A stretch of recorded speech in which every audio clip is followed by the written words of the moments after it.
What are some of the ways when you think ICP and segmentation, what are some of those parameters that we might be thinking about to segment? Yeah. Yeah, I think there's a few different ways you can approach it depending on, your market, what you're selling, those types of things. So some of the kind of easiest ways to think about this are if you can truly work with, say, anybody in leadership at a certain type of company in a certain industry, then you can just make a pretty easy segment that's based on something as simple as like, okay, they got to be over this size or within a certain size range in agriculture. There's my ICP. Or if you do, for these companies that say to us like, oh, well, we're industry agnostic, give me a clearer definition on why that is. And in all likelihood, what you mean is that there are different use cases in different industries, so we can work with many industries. So I would segment potentially that ICP by use case. So if your tool always gets used by a few different titles in a few different industries for serving a certain purpose, you can segment that way, and you can segment by that particular use case. It's like the goal that they're trying to achieve or the outcome that they're trying to achieve with your product. Some products, if they're, for instance, like HR software, you might be able to go pretty wide and actually just segment it by the type of title, because you can probably get away with using your custom variables to throw in the kind of industry related customization. Like if it's really not going to be different between an agriculture company and a retail company, like HR is HR and they're managing their people, maybe you can segment by persona. So the kind of industry or sub vertical, if you need to break it down any further, use case and persona are kind of the highest level way that you can segment. But then you can get much more complicated and you can get into like buying triggers. So if you have, okay, we know we work really well with HR in agriculture, but they tend to be more likely to buy when they've just raised a round. Now you've added a parameter, raised their Series A in the last 6 months. So now that's another further segmentation, but also another bullet in the definition of your ideal customer profile.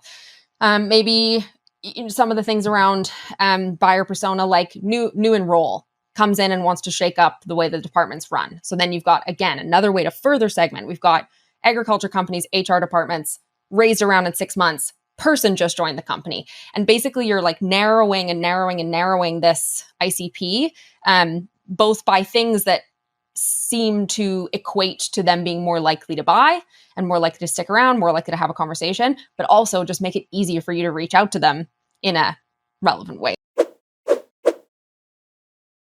I'm curious, how did you, before we kind of get into everything today, I always just wonder how people end up getting into sales. And if I'm not mistaken, you have a background in improv, I think it is. Yeah, I mean, that's part of it. Okay. It's in Yeah. like performance, acting, the whole thing. So Okay. improv is definitely in there. The background is in performance. Like that's my main background. I went to school, Yeah. went to university, got a fine arts degree, and was doing the whole audition thing when a friend of mine who worked at Predictable Revenue was like, look, I think you do a good job in this SDR role. Like, why don't you give it a go? Because I was feeling pretty burnt out with the auditioning and like working at a bar at night. And I was like, oh man, I need like a steady job in one place. And so I was like, yeah, okay, let's do it. And I went in, started working at PR as one of their outbound SDRs, and luckily got to kind of stretch the performance muscle to a certain degree with well, first of all, cold calling, I think, is a whole performance. Like you got to be able to put on those performance pants and give it a go. But also I got to do the Yeah. podcast. And so, as you know, that's like, it's a little bit of hosting, a little bit of like talk show host vibes, but also learning a ton. But that's kind of how I got into sales. Like many people, that was not the ultimate goal for me. But I think the other thing that you and I have in common is that I did have a slight foray into sales back like one of the summers in high school when I worked for Student Works Painting and did door to door. Oh, wow. Okay. I didn't know that. Pressure washing and the painting of houses. So got a little taste of it there, but really stepped into it at Predictable Revenue. That's hilarious. The door to door, I don't know about for you, it makes cold calling seem like pretty easy compared to knocking on some. I don't know what people are like in Canada, if they're friendly or not with people that knock on their door, but it's just not. When you see someone's disgust as they walk up to the door because you can see them through their window, it's like the worst. Oh man, it's not fun. It's not fun. It is way worse. And you're like there. You're there. You can't just hang up and be like, that went terribly. Yeah. Like It's okay. You're literally standing there, and then yeah, you see them like look through and be like, I don't know this person. Say something Yeah. rude, or at the very least, just like you said, like disgusted, even if it's kind. And then you have to do the walk of shame. You turn around, you're like, thanks, bye. Yeah. Walk Yeah. back to the street, try again. What were some of the things that you took from your acting career and going to the auditions and things like that? Mm. Uh, how did that bleed through with cold calling? Let's say, for example. Yeah. Huge parallels between those two things because one of the things you have to learn very quickly with auditioning.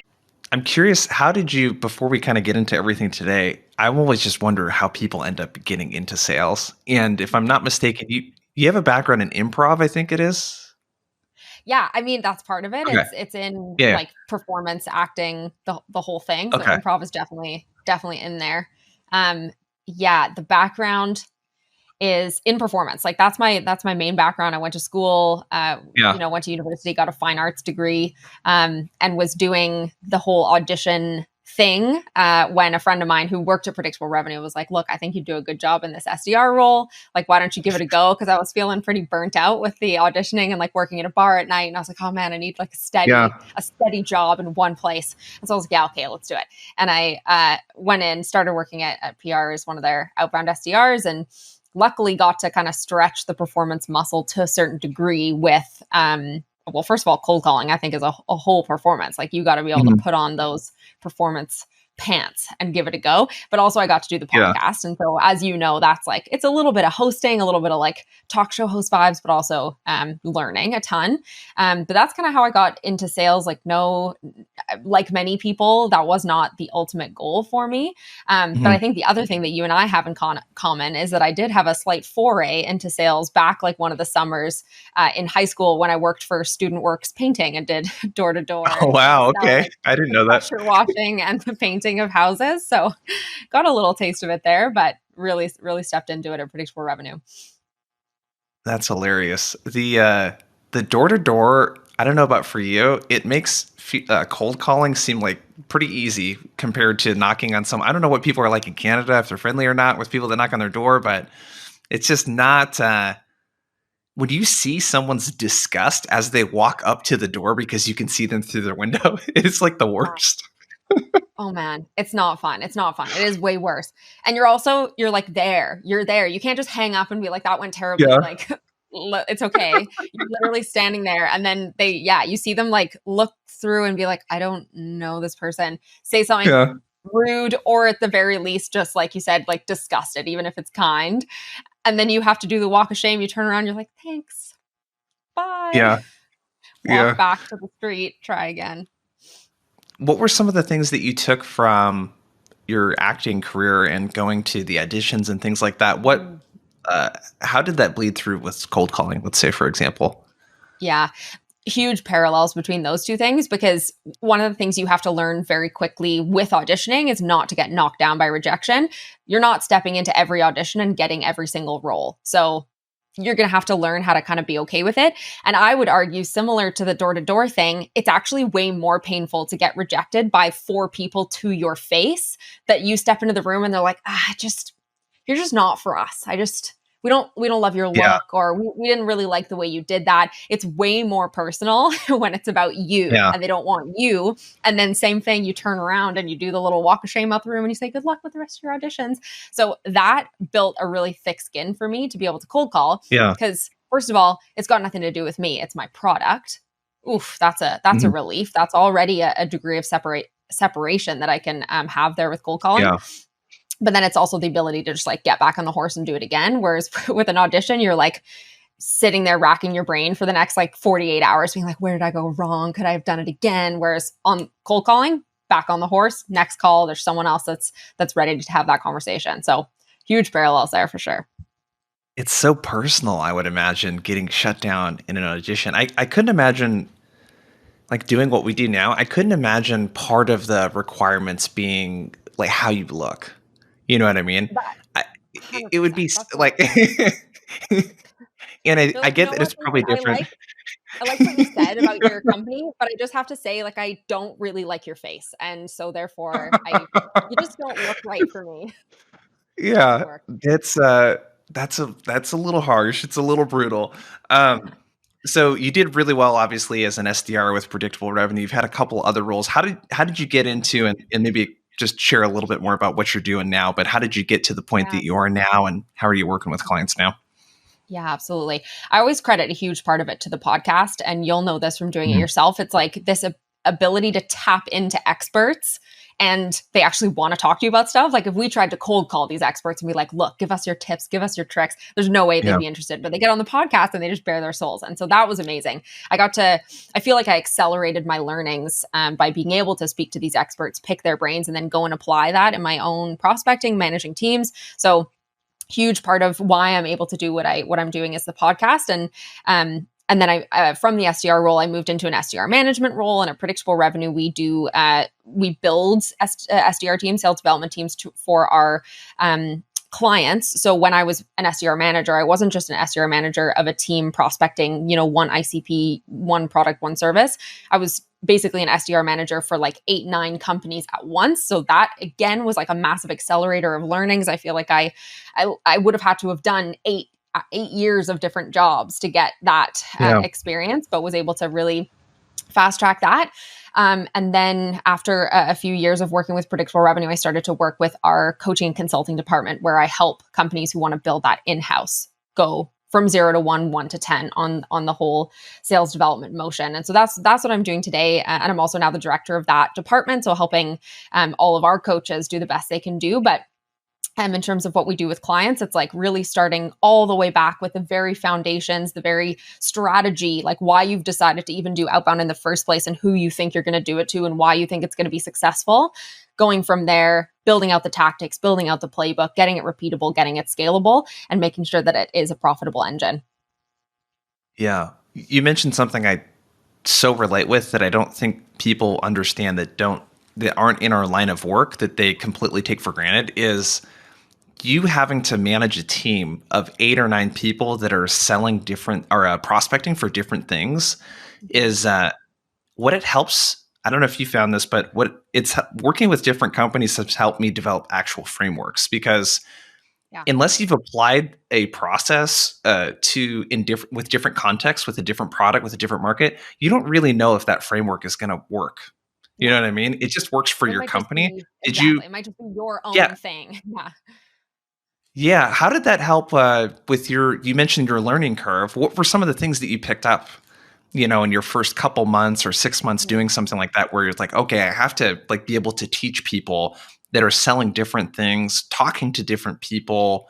I mean, imagine there was different deal sizes, different sales Oh yeah. cycles, all kinds of different stuff between them.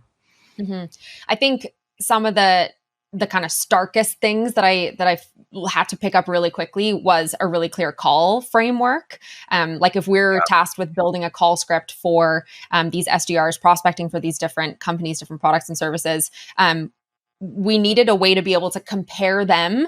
Obviously, it's not quite apples to apples, but kind of. You want to be able to benchmark off of other SDRs and learn from other SDRs. And you want to be able to make sure that there are as few variables as possible. So you're not going to just call using a completely different call script and it's a different market and it's a different product, all those things. You want to try and use the same types of tactics, but customized for that product, that service, that market, whatever. And that way you can start to see the patterns in the frameworks for opening a call, the frameworks for handling an objection.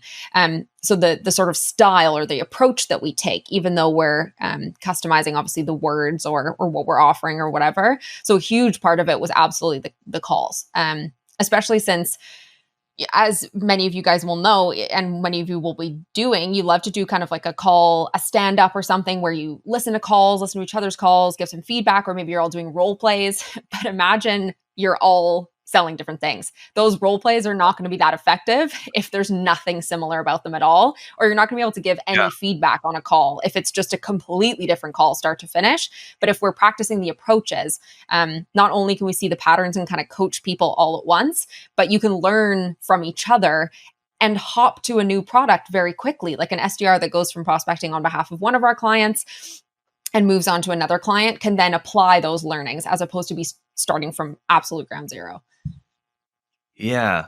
It's super clutch too, because once you have that, it's, I don't know, I imagine there's a process you go through when you start working with a client, and part of that is probably just some discovery of, yeah, I need to understand kind of who their clients are and what they care about, and it's really interesting because I look at, what's the average onboarding these days for an SDR? I think it's 9 weeks or something like that for them to be fully ramped. Mhm. And it's like someone like you or I can go in and like in a couple of weeks have a pretty good idea of how to prospect and start picking up the phone and landing meetings. And it's the 100%. frameworks. It's just the Yep. experience of seeing this contextually applied across a bunch of different situations. So Yep. the companies you had mentioned before we started recording, they kind of come to you guys at Predictable Revenue in one of two situations. They're going outbound for the first time, or they have some sort of outbound motion. Could be a company very small, could be a company very large, but Mhm. whatever it is that they're doing isn't quite working. Yeah. If we were to talk mostly to the companies scaling but not working, because it's probably going to be mostly the audience listening to this, Mhm. what are some of the things that you're, I don't know, maybe you're even thinking about this through the sales process, but what are some of the big kind of macro things that you're looking at to like really figure out why it might not be working? Yeah, I mean, this is another framework we're talking about. Like it's such a pattern across all of these companies. Like they can be targeting different people, they can have different teams, different deal sizes, all that stuff. And most of the time it comes all the way back to the strategy and kind of and I'll break down what all those elements are in the strategy, but oftentimes people feel like the way they're expressing their kind of challenge with outbound is like our emails are not getting good replies. We can't get any replies from email, or we're not connecting on the phone, or our reps aren't converting on the phone. So we really need you guys to come in and help fix that. And I'm like, absolutely, we'll have a look at that. However, when you actually dig in and do that discovery that you're talking about, turns out that it's maybe not the messaging, it's maybe who they're targeting. It's maybe how they're reaching out to begin with, what channels they're using, how frequently, what automation, what personalization, all that kind of stuff. So, the most common big problem with outbound is not the tactics, it's the strategy. Yeah. Let's talk about the who part. Mhm. Uh, do you ever get people saying that they're solutions industry agnostic so they can just reach out to everyone? All Okay. the time. I love when I'm Yeah. like, hey, tell me about your ideal customer profile. And they're like, any company with 5 or more employees. And I'm like, so you're ideal. You're ideal. You're like my dream customer. If I could sit them down and this would be my perfect customer, it's somebody with 6 people, like based in Yeah. Singapore in an industrial Yeah. company, or like what? It's really anybody. And they're like, oh no, like it would be this. I'm like, okay, so you got to think about the ideal part of ideal customer profile. First of all, we're not talking total addressable market Mhm. here, but yeah, all the time people are like, yeah, anybody who signs a check, that's my ideal customer. So where would you typically start working with? And let's pretend it's a company, they have product market fit. Like they've got that part kind of figured out. What are some of the things that you see them messing up on when it comes to how they think about or and approach the targeting and the who part from a strategy standpoint? Yeah. I mean, mentioning product market fit, like that's really important because it's going to be a whole different conversation. If you're, for instance, if you've never sold through outbound or you're even pre revenue on a product, like you're going to have a whole lot less insight into this. But if, yeah, you've got product market fit, so you're retaining your customers at a really high rate, they're referring their friends, they're pumped about you, like all these things that are showing you you've really nailed it. You need to be looking for patterns in those customers. Like, why did those customers come to you? Who is the person at that company who's making the decision? What are the pain points that they came to you with? Why you as opposed to a competitor, or as opposed to do nothing? And you need to look for those patterns. And that's kind of how you analyze based on your existing customers who might be your ideal customer, because you're looking for the people who are going to get the greatest impact from you, who are likely to pay the most, who are going to stick around the longest. And then you can say, okay, if we model an ideal customer off of all of those examples, that's one way to do it. But the other part of it that I think a lot of companies miss is that you need to pair that with what you can spend to profitably acquire a customer. So if you have product market fit in a tiny industry, you've got a really finite amount of accounts that you can work for, and your deal size is not that big, but you've already got 5 reps on the team and you want them to start prospecting.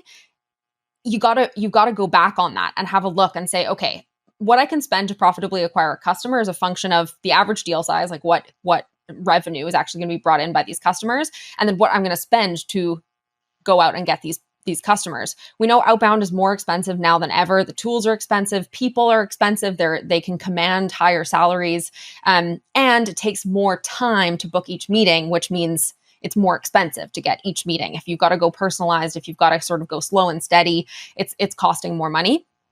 So if you then have a tiny average deal size and a tiny market, no way it's going to be profitable. So you need to go back to the drawing board and say, okay, can we move up market? Because maybe we thought that was our ideal customer profile, but it's not our ideal outbound customer profile, given all the spend that's going to have to happen to acquire that customer.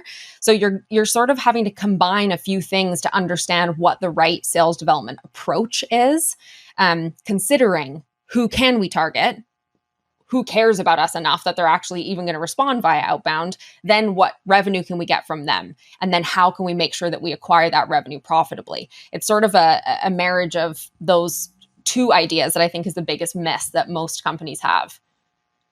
Yeah, that second one is really interesting. The ideal outbound Yeah, ICP is kind of interesting. So basically, God, there's so much to this because it's so much bigger than the sales department. 100%. This is like the entire go-to-market motion of this company, you know? That's a lot. And so if I'm hearing you correctly, it's, hey, we might have a lot of clients that we work with that, makes sense for us to do demand gen type of work to, and like we can get them profitably, but to dedicate an SDR team to this just doesn't really make sense. Yeah. Yeah. And so you need Yeah. to end up looking at segmenting your ICP further. And so if you've got your Yeah. ICP and maybe it is a little bit more defined, it's like we work really well with industrial companies that have over 500 headcount and over 50 million in revenue. Okay, that's great. If we're looking at what revenue we generate right at that cusp of 500 headcount and 50 million, is that going to get us the money that we need? Are we going to get the ROI from this motion? If not, can we segment further and create like an enterprise or a different segment within that and say our outbound team only goes after this segment of the ICPs? And in that case, I would redefine that as like an outbound ICP as opposed to just a kind of general ICP. And so segmentation is one of the first things that we look at with customers when we're kind of redefining what that ideal customer profile looks like. It's like, okay, how can we segment further and make sure that the people we're targeting are going to generate that ROI? And then also our message can be that much more relevant, right? Because, different things are going to be happening at companies of different sizes and all that sort of stuff. Yeah. We'll bookmark that second part because that's where I would definitely want to go next is the relevance piece. Is okay, what are some of the things that like what is an ICP to you? You know? Yeah. Because for some people it's, oh, we go after this industry. From you, I'm hearing, there's the employee count, there's revenue, and then there's a bunch of other stuff that we can segment for too. What are some examples of other ways that you might be thinking about segmenting? And you guys are all about the niches, which I love. It's like the more niche, like the example I always give is, draw a big circle in the middle of a piece of paper, and that's like your target market. That's your market right there. You can't approach all of those people at all of those different companies in the exact same way. We need to find like little pockets and niches Yeah. where what you alluded to earlier, we can communicate with small groups of people in a very similar way. That's how we get scale, when we do Yeah. outbound. But what are some of the ways when you think ICP and segmentation, what are some of those parameters that we might be thinking about to segment? Yeah. Yeah, I think there's a few different ways you can approach it depending on, your market, what you're selling, those types of things. So some of the kind of easiest ways to think about this are if you can truly work with, say, anybody in leadership at a certain type of company in a certain industry, then you can just make a pretty easy segment that's based on something as simple as like, okay, they got to be over this size or within a certain size range in agriculture. There's my ICP. Or if you do for these companies that say to us like, oh, well, we're industry agnostic, give me a clearer definition on why that is. And in all likelihood, what you mean is that there are different use cases in different industries, so we can work with many industries. So I would segment potentially that ICP by use case. So if your tool always gets used by a few different titles in a few different industries for serving a certain purpose, you can segment that way, and you can segment by that particular use case. It's like the goal that they're trying to achieve or the outcome that they're trying to achieve with your product. Some products, if they're, for instance, like HR software, you might be able to go pretty wide and actually just segment it by the type of title. Because you can probably get away with using your custom variables to throw in the kind of industry related customization. Like if it's really not going to be different between an agriculture company and a retail company, like HR's HR and they're managing their people, maybe you can segment by persona. So the kind of industry or sub vertical, if you need to break it down any further, use case and persona are kind of the highest level way that you can segment. But then you can get much more complicated and you can get into like buying triggers. So if you have, okay, we know we work really well with HR in agriculture, but they tend to be more likely to buy when they've just raised a round. Now you've added a parameter, raised their Series A in the last 6 months. So now that's another further segmentation, but also another bullet in the definition of your ideal customer profile. Maybe some of the things around buyer persona, like new enroll comes in and wants to shake up the way the departments run. So then you've got, again, another way to further segment. We've got agriculture companies, HR departments, raised around in 6 months, person just joined the company. And basically you're like narrowing and narrowing and narrowing this ICP, both by things that seem to equate to them being more likely to buy and more likely to stick around, more likely to have a conversation, but also just make it easier for you to reach out to them in a relevant way, like we mentioned. Yeah, I love that. And I don't know what your experience has been. I hardly ever, I don't think I've ever seen one time where I was like, oh, that's too niche. You know what I mean? It's usually the Never. exact opposite. Yeah. Okay, this the reason I ask this is I do see this at a lot of different companies and they have different definitions for this. What is Mhm. like how do you guys look at product market fit and whether a company has achieved product market fit or not? Yeah, I totally agree. This is like a super nebulous topic. Like I think even our definition sort of is updating and changing as we Mhm. learn more. It's actually a big focus. Colin Stewart, our CEO, it's a big focus of his right now to sort of dig into that and redefine what we think that is from the predictable revenue perspective. Because, like we mentioned earlier, product market fit is sort of this precursor, this like prerequisite to success with outbound. That it Mhm. can be very difficult to define. I think some of the pieces that have stood out to me and make me really confident that you have product market fit is if you have been able to source over 10 customers through outbound. So you've proven out that you can reach out to people cold. These are true cold outbound prospects. They're not like, I don't know, re-engaging old prospects or like mid-bound leads that have signed up for a webinar. Like this is true cold outbound. You've been able to source 10 customers, 10 similar looking customers following our like outbound ICP idea. Um, that's on the kind of acquisition side of things. But I think a big part of proving out product market fit is also your ability to retain your customers. So if you've got Yeah. like a 95% retention rate, in all likelihood, you're actually solving the problem that you say you solve. And also your customers are willing to stick around and keep paying for it to be solved. So that looks really good. And then a lot of people like Sangram Vajre wrote a book on go-to-market called Move, the four go-to-market somethings. Anyway, great book. It's really interesting. But his Yeah. definitions, I'm stealing a lot of his here. And another one is just the referral piece. Like if your customers are out there sort of shouting from the rooftops and being like, look, like to their buddies, to their peers, you got to try this out because it really made a difference for us. In all likelihood, you're solving the problem and it's worth paying for. So there are some sort of metrics that you can tie to that and say like, okay, if we've got 95% retention, if we're getting X many referrals, X percent referrals, and we're able to source customers through outbound, then we've got product market fit. But I think it's not so black and white. Like I think a lot of people are maybe on Yeah. the cusp of product market fit, or they have some visibility into those metrics and not into some others. So it's really tough to draw a line and say, yep, you've got it. Because it's only really clear once you get huge and you're like, oh yeah, of course, like HubSpot's definitely got product market fit, but they also now don't need help writing outbound sequences. Like usually it's a little bit Yeah. tied together that outbound isn't working, the strategy isn't solid, maybe because the product market fit isn't quite there either. Like these things are sort of a Yeah. knock on effect. Yeah. One I would add too is social proof. which is a result of the client getting like actually having case studies. There's Yeah. so many companies that have no case studies or any kind of success stories or anything like that. And I just think about the poor salespeople, when they have no examples to share, Mhm. you know? I'm working with a Um, client like that right now, 100%. yeah. So tough. Oh Yeah. man, it's awful. So what part is next for you? You look at the who part. You started to kind of talk about the message a little bit too, but Yeah. what are other some of I don't want to skip ahead. What are some of the big Mhm. other pillars that you look at when you're assessing a company? Yeah. So we covered the kind of segmentation and the spend.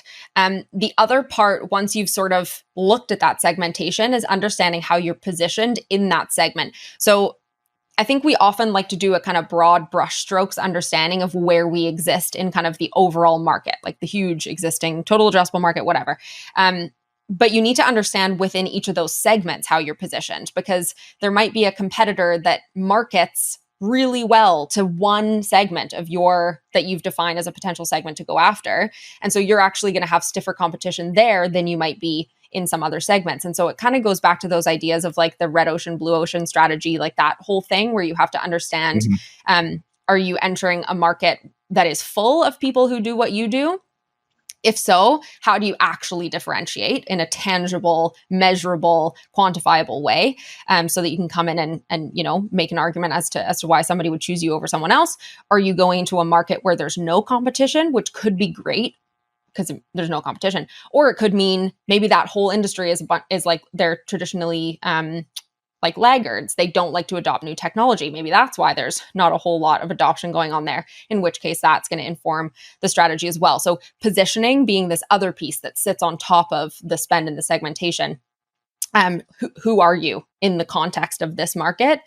Um, what do people do to solve that problem instead, whether that's actually Yeah. purchasing from a competitor or whether it's a like internal competitive alternative like spreadsheets. That's probably the most common one for software vendors. Like your biggest competitor, especially if you're looking at SMB, it's not another software, it's spreadsheets and Google Docs and the Yeah. way we've always done it. So just understanding the context that you exist within is like the next piece to understanding those segments and if they are the right ones to go after.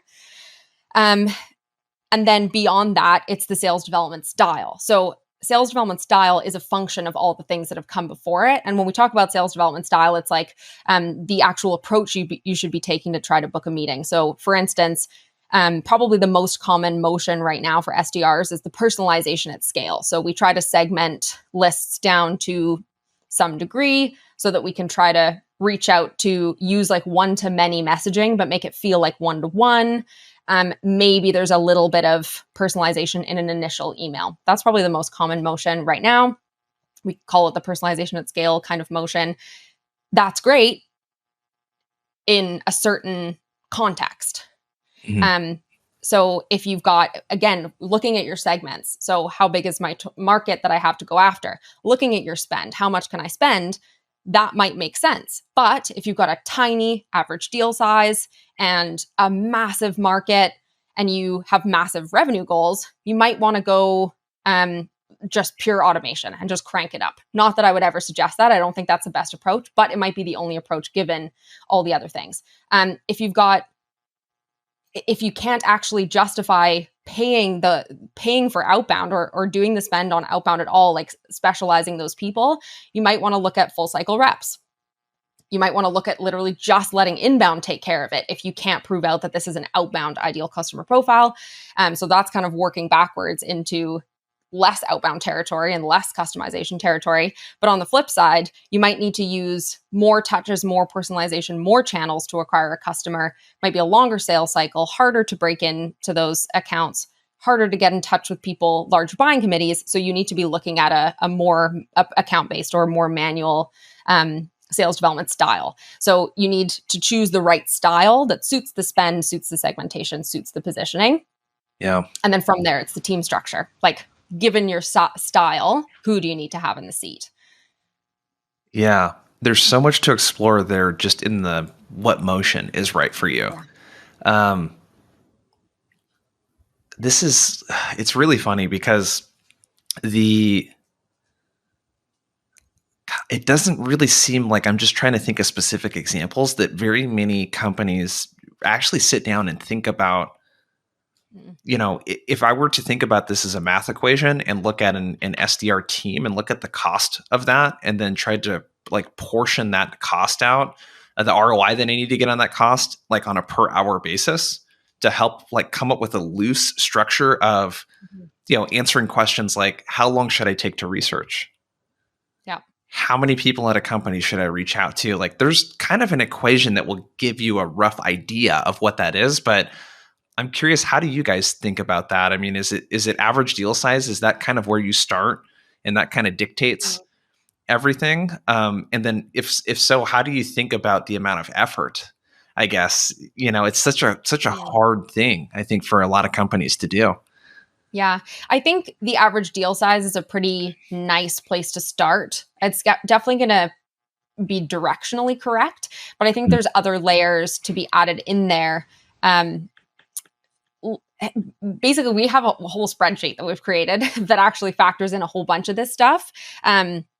Basically, you can plug in and input a whole bunch of the different conversion rates that you're expecting at any given place and look at your revenue targets, look at the spend, and then see basically how many meetings you need to book to be able to profitably hit your revenue target, or how many prospects you need to put in the top of the funnel given conversion rates that come down. So I think it is more complicated than most people make it, because it's Yeah. very easy to just say like, well, I'm paying my SDR 80K OTE. If they source 2 deals that close for 50 grand each, I've got a 20 grand profit. Not so. You've got to go look at all the other spend that you're putting into that outbound function. And that's where a lot of people don't look at it. Like when I bring this up with founders or sales leaders and I'm like, okay, let's break down your spend. They're like, well, let me walk you through the comp plan. Like, here's the base, here's the whatever. And I'm like, this is only a part of your spend, actually. You've got fractional management, you've got fractional rev ops, you've got fractional sales enablement. Obviously, if you have The those tools. pieces in place, you've got tools, you're Yeah. sourcing data, you bought Zoom info. Okay, 40 grand right there. So Yeah. there are all these other pieces that actually do contribute to the cost. Some of them variable, some of them fixed. So there's a little bit of sort of working that out there that has to happen. But you have to understand all the things that go into the cost to acquire a customer, which I think marketing is pretty good at, but sales generally is not so good at breaking down. We don't tend to track that to the same degree. So there's Yeah. more that you can be looking at there to understand your cost. And then to understand, it's actually more simple to look at all the conversion rates to do that big math equation to see what you need to what the output needs to be, because it's all these things that we'd be tracking anyway as SDR management, like all the way back top of funnel, conversion to opportunity, conversion to close deal. And obviously you can put a whole bunch more things in between all those things. But once you understand the costs, then you can just go, okay, closed revenue minus cost. Now I understand. I need to go back and add more to the top of funnel, increase those conversion rates, like that sort of thing. Yeah. And that, it seems like a really obvious thing to do, I think, to someone like you or me. And again, it, it's crazy to me. I mean, just the meeting number, like the quota. I'm like, where did this number come from? There's just Usually a revenue no rhyme or target. reason And around. then, Like, yeah, no, that's it. Let me tell you let me tell you a fun example of a client that came to us with, yeah, some like lofty targets in mind. So client came to us, won't say their name, well-known company, but trying out outbound in a kind of certain segment or department of their company. They had 7 SDRs and no tool stack. So manual prospecting happening through literally like Gmail and their actual phones, cell phones on their yeah, desk. So already, if you're an SDR leader or an SDR, you're like, ooh, red flag, going to take them a long time to do anything. yeah, But their average deal size was also $700 per customer. And they had revenue targets that were really big. And their per SDR meeting targets were like 30, 40 a month. And so just by looking at this math and saying like, okay, so you want 40, let's figure out how many activities done manually would get us to 40 and what the profit would be on that $700 average deal size. Basically, when we worked our way back, even just looking at that deal size, the spend of having 7 human beings that can't do things very quickly because they have no automation, each rep needed to be booking like 500 meetings a month before it was profitable. And they were like, oh, and I was like, yeah, not going to work, right? Like something has got to Yeah. give, whether it means we go up market so we get more cash from our customers, whether we use automation so that we get more meetings. I mean, there's no world where an SDR gets 500 meetings a month. Like really that average deal size had to move, but it can be so glaringly obvious, but only once you get it in front of you with all the right inputs. And mostly people just don't look at that. Yeah. Yeah, that's crazy. That Mm-hmm. example it's funny, but it doesn't surprise me, you know? Mm-hmm. Yeah, I think the big lesson there is know your numbers, you know?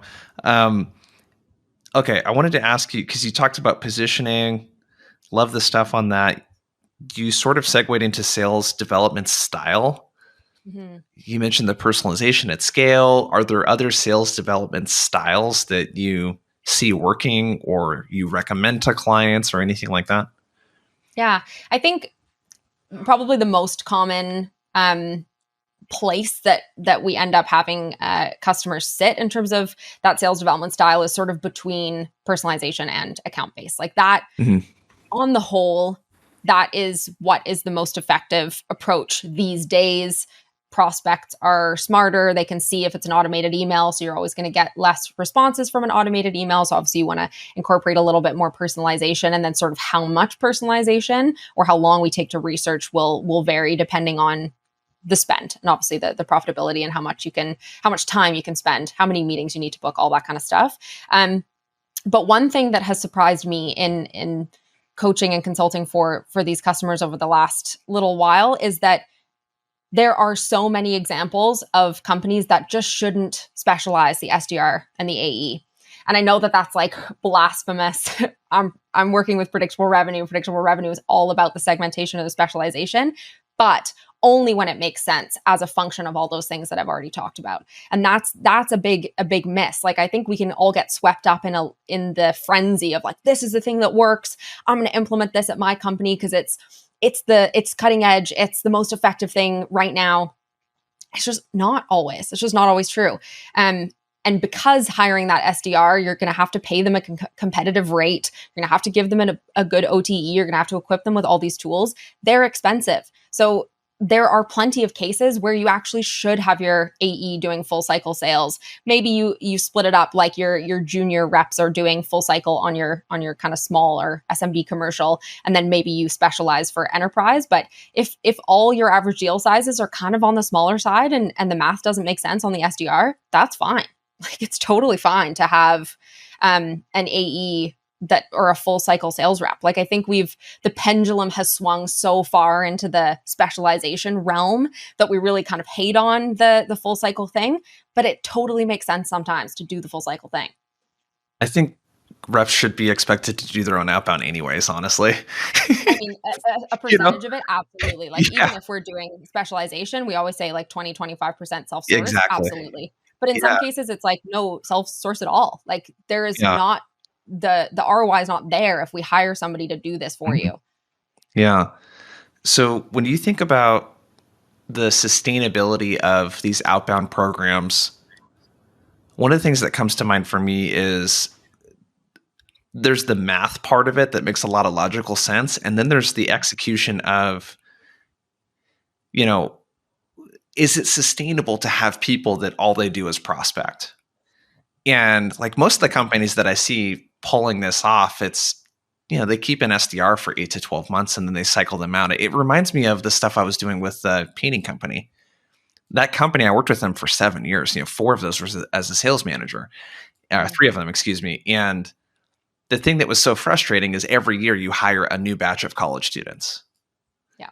and you're working with new people all the time. And I sense some of that in the people that manage these SDR teams, where it's like if there is product market fit and outbound does work, it's like it makes a lot of sense at these companies just to outsource it to people like you guys.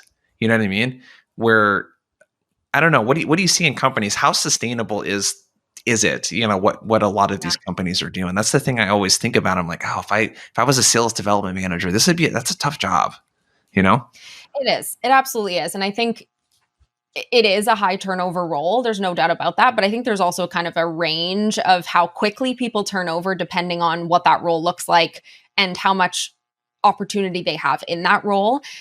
Just thinking back to one of our clients who it was real true enterprise sales. So like proper account based, long sales cycles, lots of people to reach out to, and also lots of opportunity within one account because you could work with a whole bunch of different departments and it'd be a Yep. whole separate opportunity. They had a really great SDR retention rate because they had great base pay and they had really great commission. So there were plenty of people that were like, you know what, I'm happy to be in this type of role. I'm not trying to step up into the AE, step up into the SDR manager and just kind of whiz through my career and move up the ladder. So I do see a real variety in the turnover and in the sustainability of like a person in the role. Mhm. Definitely the lower the deal size and the sort of higher velocity, the motion, the less fun that can be, I think, in my own, opinion, where it's like not a lot of personalization. You don't really get to know any of the customers. You're just supposed to like churn out, Yeah. input. I think I've seen a pattern there. I haven't done the math, but just kind of coming to mind, I think I see a pattern of higher turnover in those types of prospecting roles. But it's always going to be a reality. Like you're going to have these people leave. And I think that's where building out a really clear playbook becomes so important because you don't want to lose the knowledge when somebody leaves and goes to another Mhm. company. You don't want to lose, like, they've been working on a new call script. They objection handled in a new way and it worked better. If you didn't capture that and that goes, you're just starting from scratch and you have to learn that all over again. If you have people prospecting different markets, using different messaging, all of that sort of stuff, it really needs to be stored somewhere so that when you bring on the next person, first of all, you ramp them quicker. Like we were chatting about, it's probably 9 weeks up to 3 months, depending on the company. But with us, we launch outbound within 2 weeks with our customers. So we can do that again. We can onboard that person really fast and get them going if we know what works and it's stored somewhere.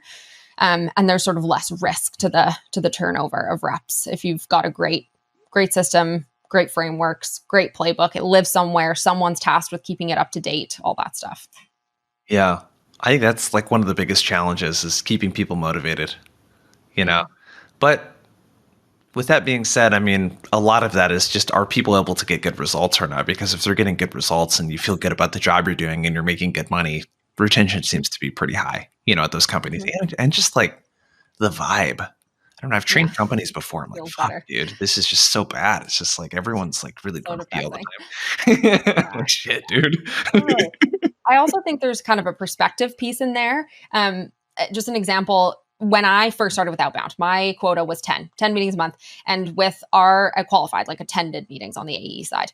With who we're targeting, which is sales leaders, it's always a bit tough to target sales leaders because we get it.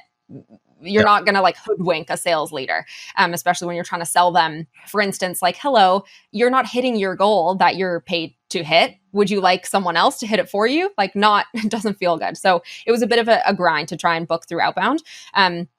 But 10 was reasonable. It was like a stretch. It was hard, but we hit those meetings. And so my sort of baseline in my head is like a good standard Outbound average is 10, given, of course, all the different things. I wouldn't, recommend that to other companies, but in my mind, I'm like, yeah, 10's reasonable. Yeah. And so we had this client who came to us and their rep, I was chatting with them on team calls and I was like, how's the past week gone? He's like, it's been pretty slow. Like, honestly, I'm like not feeling really great, like not feeling super motivated. It's been really tough. And I was like, okay, like walk me through what's been happening on these calls. And it turned out this poor man had booked 12 demos that month that got attended. But the expectation was really high. The goal that this company is striving for is 30 demos a month, but it's the first time they've ever done outbound. So it's one of those examples that we're talking about where it's pulled out of a Yeah. revenue goal, not pulled out of reality. Yeah. And so he had this 30 number in his mind. He's kind of new to the SDR role. So he was like, that's what good looks like. And he was really feeling demotivated that in his first month prospecting, first month ever, he booked 12 demos. And I was like, pause. You're actually doing incredibly well. like very, very well. You are doing so well. If you look at the kind of global average for conversion, it is abysmal. Like there's a Yeah. lot of teams that are doing bad conversion rates to meetings out there. But even by good standards, you're doing incredibly well. And especially given that it's your first month, and especially given that we haven't even validated these strategies with this client because we're just building them for the first time. So that had a huge impact on his sort of, engagement and satisfaction in the role, just understanding that in the context of what he was doing, he was actually doing well. Whereas when he looked at this massive target and was like, man, I'm less than half of that, I'm going to get fired, then it doesn't feel good. But when I kind of flipped Yeah. it for him, like my best months where I like exceeded quota, because all the pipeline that you've been working just happens to kind of come in at that one moment. I think my best ever month was like 13 for Yeah. predictable revenue on a quota of 10. So you're killing it. Yeah. I've seen sometimes for enterprise the expectation 20 meetings a month, and I'm like, are you Come fucking on. kidding me? Like, come on, dude. Um, I highly recommend people check out the Bridge Group puts out a really good annual report Yeah. with good metrics and stuff. Is there any other places that you like to follow for good sales data? I think Gong does a great job of putting out stuff like that as Yeah. well. A little bit more on the like it's a little further up the funnel, the stuff that Yeah. they're kind of reporting on, but it's really great to kind of benchmark off that stuff or just see what they're seeing working and not working. Yeah. Yeah. There's some really good. I just becoming more of a. I had a client point out to me one time. He was like, dude, we love your content. My feedback from my team is they would like to see more data, though. It's not that they don't believe you. It's just interesting. Fair. And most of the data, it's done on such a macro level that honestly, I don't think it's very useful. But if you can use it to reinforce a point, it's pretty cool. But yeah, Gong's definitely, I think, got the best stuff when it comes to conversational intelligence and things that they've, actual words that people are using and how they perform.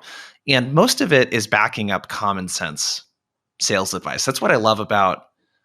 I think you're quite a bit younger than I am, but when I was getting into sales, like in 2008, dude, there wasn't data, there wasn't podcasts, and I'm not even that old. I'm 33 years old. You know what I mean? It's like there wasn't any of this kind of data anywhere. It was just like Jeffrey Gitomer's book saying you should do this kind of stuff. You know what I mean? It was Mhm. principles, but there was nothing that was like Mhm. backed by any kind of data. And Yeah, I don't know. If you're in sales right now, I feel like it's just the golden era right now because there's just so 100%. much content. Yeah. Um, Actually, somebody else jumped to mind just while you were sharing that, because I just did a podcast episode. It's not due to come out for a little while, but with Peter Kazanji, who's the founder of Atrium. And oh yeah, Atrium is a product that basically allows sales managers to track more data than a lot of the tools allow us to do in an effective way. But they put out great content around that sort of stuff as well. So they're a really good resource. And I think you can even sign up for a free Atrium account and like look at a dashboard that puts together some really robust stats. So I agree. And that was our whole kind of topic on the podcast was like, it is the time that you need to manage teams with data. Like you need to use data in sales now. It's there. And it's not just like, ooh, nice to have, it's neat to have. So yep, yeah. absolutely. It's been great. I got a couple rapid fire questions for you. They're kind of fun. You ready? Yep. All right. So not that you have to choose, but it's always fun to ask people if you had to choose between phone, email, or social for outbound, what do you pick and why? Good question. I'm going to say social. I feel that there's so much rich stuff there to leverage to make the outreach feel less cold. So whether that's doing a little bit of engagement before you reach out, whether it's referring to something that you've seen them do and reaching out, or just using certain activity as a trigger for outreach, I think it's a one way to like capitalize on stuff that they're busy doing, stuff that they care about, stuff that they're talking about, and then just capitalize it right in the same platform. Love it. What's something you believe about sales that most would disagree with? Hmm. Good question. That's tough. That is a tough one. Mm, You only like you have all the luxury of like a predictable revenue. That's where you started, right? So you've probably been fed mhm. mostly good stuff from the beginning. I'm definitely, yeah, I'm not like having massively diverging opinions than my company, that's for sure. But I think I guess maybe it's not so much that people wouldn't agree with, it's just that they're not thinking about it. And it's that the strategy is more important than the tactics. Like, stop getting so hung up on how to write the perfect sequence. Like, just try something, but go back and make sure you're actually even reaching out to the right people with vaguely the right message before you start getting into the nitty gritty of like, how many calls did my rep do today? Yeah. Oh, 60, it should be 120. That's why it's failing, you know? Yeah. Lastly, knowing what you know now, what advice would you give yourself as a rookie sales professional? I think look at buying triggers and how you might be able to build lists out of those things. So that was something I kind of landed on quite late in my SDR career, but I started to look at people who posted on LinkedIn about sales related stuff, and then the people that commented on those posts and targeting those people. And hands down, remains to this day the highest open rates and highest response rates in predictable revenue history for prospecting. And now I look with our customers through that lens. Like, we've got a customer who helps gyms get more positive reviews or 5-star reviews or just a higher volume of reviews. So to be able to go on Google, scrape who all has a 4.0 and below, and then reach out to those people about that thing as a buying trigger, wonderful. Or a client who targets construction companies and helps them make sure that their projects aren't delayed or kind of off track. So again, if you could even look at Google reviews again for people that are kind of bad mouthing construction companies and saying like, oh, this went 5 months over and over budget and I was so unhappy, that's a trigger to be able to reach out about that thing. So instead of trying to go from this really wide lens of like, who's all out there that we could speak to and how do we speak to them with a kind of generic message and capture more of them at once, like, don't just think of the things that are going to mean they'll get that they need you now and start there and look for more of those as opposed to trying to blanket everybody. Yeah, I love that. It's a lead-based approach to account-based. It's like a hybrid, kind of between the two. Yeah. This has been great having you on. For those listening, make sure to subscribe to the podcast on Apple Podcasts, Spotify, all that kind of good stuff. And Sarah, before you take off, where can people go to connect with you, learn more about predictable revenue, all that good stuff?